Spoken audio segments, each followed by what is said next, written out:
I remember when we was youngsters, man. Like we was talking about that earlier today, I believe. Like y'all was at a situation where a fist fight turned into gunshots, and an actual person got hurt, man. A little girl got wounded, like seriously hurt. You know what I'm saying? Like a dude that did the shooting in that situation, he went to jail for a very long time, and we were still technically kids. You know, we were Mm, teenagers, but yeah. we were kids and like we were full grown men. We stopped growing. Ain't no more growing to do by the time Buddy came home. It's a lot of life done been lived in that time. And I heard a very wise gentleman that was like very gifted in the game, and he shared with me one time. He said, "Is young black men too often we emotionally react rather than mentally respond." You know what I'm saying? And I think that's very true. Like that's a very impactful statement. Okay. To I didn't want to take it here, but since you went there, man, like here's the problem. Like, especially since I realized this living overseas, right? We are totally emotionally damaged. Like the stuff we went through as kids, like you said, man. I remember going to that Malco at the Kirby High, at Kirby High School, man.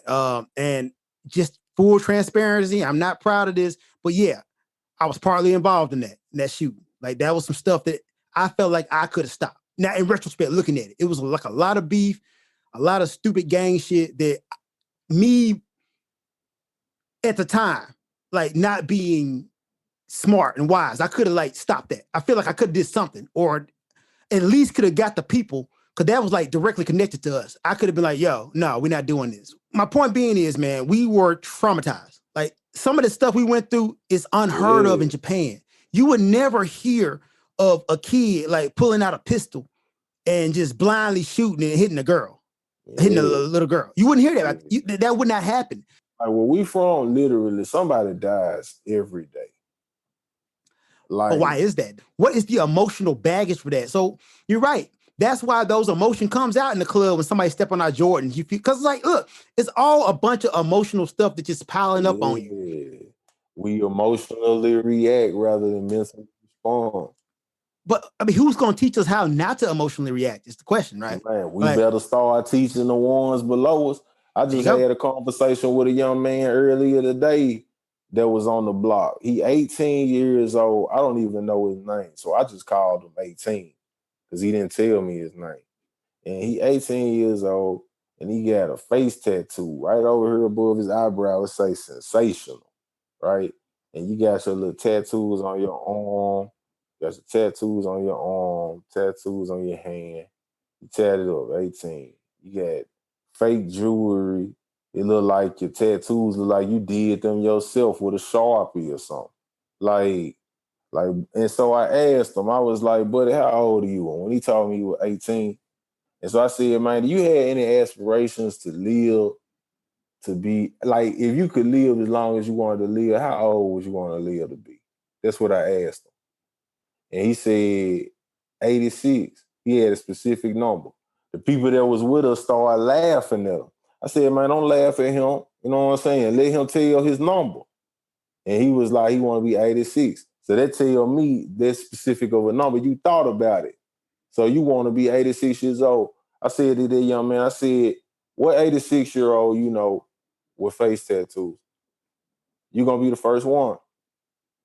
I ain't never seen one. So if you make it to see it, if you make it to do that, I think you probably be the first one. And like when I told him that, it's like, man, I pointed a gun at him and shot him or something. The look in his eyes. You know what I'm saying? It was clear that he never thought about that.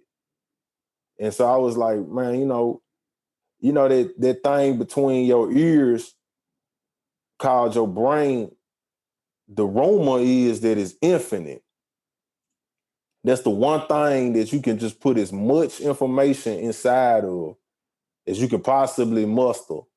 And supposedly it's supposed to be able to retain a good portion of it. Maybe not everything, but if you like put information in it, like it does a pretty good job of being able to remember some things. And it's a real big world out there, man. You probably want to start thinking a little bit past this one right here. Well, I put it like this down, and this is the thing, right? Maybe one day the paradigm would change that, like, yo, face tattoos would be acceptable. Maybe like when I'm gone. However, in this world I live in now, and what I tell people, man, like while you're trying to change the world, you also gonna have to live in reality. And the reality is, man, you get like face tattoos, you're limiting yourself. You're You already put limited. yourself in a box and you don't kill like a lot of opportunities.